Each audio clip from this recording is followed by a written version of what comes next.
अस्सलाम वालेकुम जी। जो मौजूदा हुकूमत की सूरत हाल है वो ये समझ लें कि सांप के मुंह में छुछुंदर वाली बात है। ना वो निगल सकता है, ना फेंक सकता, थूक सकता है। इस वक्त जितना प्रेशर शहबाज शरीफ के ऊपर आ चुका है आप इसका अंदाज़ा ही नहीं कर सकते। और अगर शहबाज शरीफ के पीछे कुछ इदारे ना खड़े हों तो मैं ये समझता हूँ कि शहबाज शरीफ तो शायद नीचे ही ज़मीन पे गिर पड़े। जो कल हुआ है आप सोच नहीं सकते कि नवाज शरीफ साहब ने गुस्से के अंदर ना सिर्फ ये कि इजलास से उठ के चले गए, बल्कि ये कहा जा रहा है कि वो इतना कम गुस्से के अंदर उन्हें कम लोगों ने देखा जितना वो कल थे।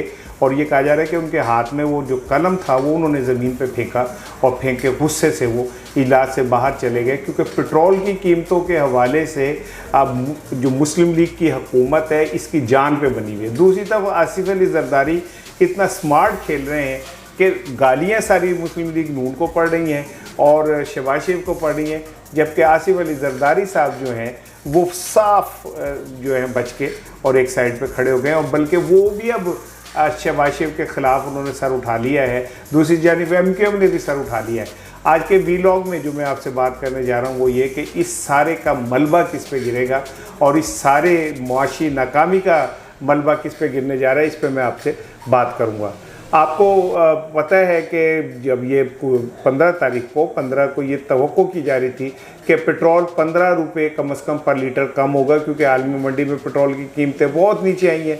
लेकिन अचानक जब ये खबर आई कि 15 रुपये कम होने के बजाय 7 रुपये मज़ीद बढ़ गया है तो पूरी कौम में एक भूचाल आ गया। कहा यह जा रहा है कि पेट्रोल की कीमतों के हवाले से जो इजलास हुआ उसमें नवाज शरीफ साहब भी मौजूद थे। मरियम ने तो ये ट्वीट भी किया ये वाक़या, शहबाज शरीफ और ये लोग मौजूद थे। और पेट्रोल की कीमतों के हवाले से जब नवाज शरीफ को मुफ्ता इस्माइल ने ये बताया कि जी हम 7 रुपये मज़ीद बढ़ाएंगे तो नवाज शरीफ साहब गुस्से से पैर पटकते हुए पेन फेंक के इजलास से बाहर चले गए।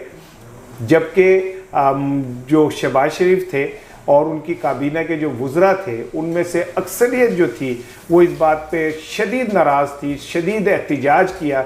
लेकिन जो ऊपर से फ़ैसला उनके सर पे लागू किया गया था उन्हें वो मानना पड़ा। लेकिन अभी आपके सदमे कम नहीं हुए। अभी आपके इतला के लिए अर्ज़ है कि लेवी के नाम पर मज़ीद पाकिस्तानी अवाम के ऊपर पेट्रोल जो है उसकी कीमत बढ़ सकती है। IMF अभी मुतमईन नहीं है। IMF ने जो भेजा है इन्हें रिमाइंडर, उसमें लिखा हुआ है कि आप पेट्रोल की कीमतें मज़ीद बढ़ाएं, जिसका मतलब ये है कि पाकिस्तान में से गरीब आदमी जो है उसके जीने का इम्कान ख़त्म हो जाएगा और गुर्बत खुद ब खुद ख़त्म हो जाएगी जब गरीब नहीं रहेगा। बहरहाल जो मैं आपसे आज के वीलॉग में बात करना चाह रहा हूँ वो ये कि तय ये हुआ है कि किसी एक को कुर्बानी का बकरा बनाया जाए और इस मुआशी सूरत हाल के ऊपर किसी एक को ज़िम्मेदार देके उसको काबीना से निकाला जाए, ताकि आवाम में ये तासुर दिया जाए कि जी इसकी वजह से ये मामलात हो रहे थे। और मिफ्ता इस्माइल के मुतालिक ये कहा जा रहा है कि उन मिफ्ता इस्माइल समेत उन जो शहबाज शरीफ की मुआशी टीम है उसको तब्दील किया जा रहा है और उनकी जगह पे नए लोगों का इंतखाब हो गया और आने वाले चंद दिनों में ये इंतखाब सामने आ जाएगा। सिर्फ रुकावट IMF है कि मिफ्ता इस्माइल IMF में पाकिस्तान का केस लेके गए थे और हुकूमत ये नहीं चाहती कि ऐसे क्रिटिकल मौके पे जब हुकूमत और IMF के दरमियान अब अंडरस्टैंडिंग डेवलप होने के बजाय अंडरस्टैंडिंग मज़ीद ख़राब हो रही है, ऐसे मौके पे मिफ्ता इस्माइल को साइड पे कर दिया जाए। लेकिन ये तय है कि Miftah Ismail is no more with government और उनकी जगह पे नया कोई मुशीर ख़जाना जो है वो रखा जाएगा।